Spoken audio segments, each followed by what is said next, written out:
हरिओम. अष्टावक्र गीता योगदास श्री जय गणेश जोशी यांचे प्रवचन. अध्याय 18 श्लोक क्रमांक 81. नैव प्रार्थयते लाभं नालाभेनानुशोचति धीरस्य शीतलैचित्त ममृते नैव पूरितम. भावार्थ: ज्ञानी योगीचे चित्त अमृताने नाहून पूर्ण चिंब होऊन शीतल झालेले असते. त्यामुळे त्याची प्रार्थना कधीही लाभासाठी नसते, तसेच तो नुकसानाचीही कधी काळजी करत नाही. ज्ञानी योगीचे चित्त अमृताने नाहून पूर्ण चिंब होऊन शीतल झालेले असते. अमृत याचा अर्थ अधिक मृत बरोबर मृत होत नसलेले, मरणधर्मा नसलेले, दुसऱ्या शब्दात अमर असलेले, सदा शाश्वत असलेले. या विश्वात अमृत असलेली एकमेव वस्तू आहे आणि ती म्हणजे आत्मा, परमात्मा, परमात्मतत्व. बाकी विश्वासह विश्वातील चल अचल, सजीव निर्जीव असे सर्व वस्तुजगत नष्ट होणारे आहे. काही कालावधीचा फरक असू शकेल, परंतु हे विश्व आणि त्यातील तमाम वस्तू लय होणाऱ्या आहेत. विश्वासह विश्वातील तमाम वस्तुजगत नष्ट झाले तरी आत्मा, परमात्मा, परमात्मतत्व सदा होते, सदा आहे आणि सदा असणार आहे. कारण त्यामधूनच हे विश्व आणि तमाम वस्तुजगत निर्माण होते. ज्ञानी योगी साक्षात्कारी होतो, त्याला आत्मदर्शन होते, त्याला परम आत्मज्ञान प्राप्त होते की तो स्वतः परम आत्म्याचा अंश आहे, तो आत्मा परमात्मा आहे. त्या क्षणी त्याच्यात आध्यात्मिक क्रांती घटित होते. साक्षात्कारात या विश्वाची अशाश्वत आणि क्षणभंगूर अशी ओळख झाल्यामुळे त्याचे भौतिकाचे आकर्षण क्षीण होते. त्याचा भौतिक वस्तू जगताशी केवळ देहधर्मापुरताच संबंध उरतो. तो भौतिकाच्या भोगमायेतून बाहेर होतो. आता त्याचे नवीन भोग तर निर्माण होत नाहीतच, परंतु त्याचे संचित झपाट्याने लय पावते.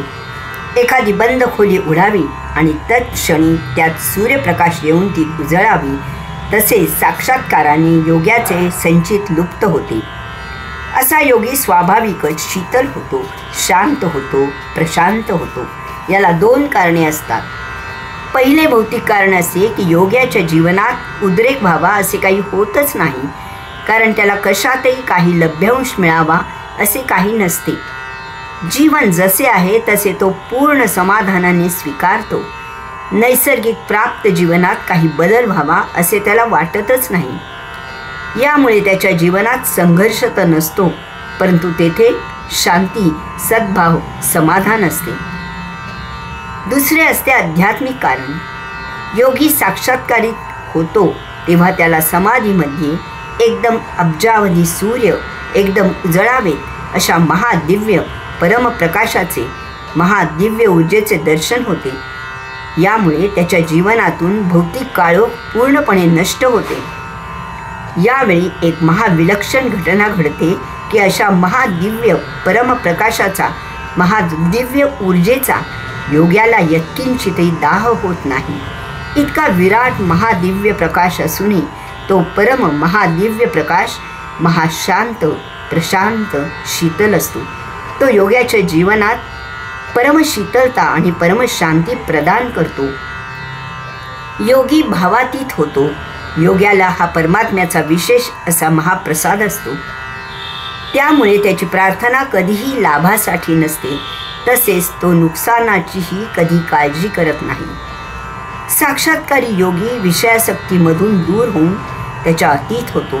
यामुळे त्याला लाभ व्हावा यासाठी तो काही करत नाही आणि कधी नुकसान होईल असे त्याच्या मनातही येत नाही, कारण लाभ किंवा नुकसान असे शब्दच त्याच्या जीवनातून लुप्त होतात. तो प्रभूला कधीही काही मिळावे म्हणून विनवित नाही, कारण काही मिळालेले नाही असे त्याला वाटतच नाही. जे आहे तेच त्याला आवश्यकतेपेक्षा जास्त असते. त्याला कशाचीही हाव नसते. याचप्रमाणे त्याला नुकसानीचीही भावना नसते. नुकसान हे फायद्याच्या विरुद्ध आहे. साक्षात्कारी फायदा, लाभ असे विचार कधीही करत नाही. त्यामुळे त्याविरुद्ध त्याला नुकसान झाले असे वाटत नाही.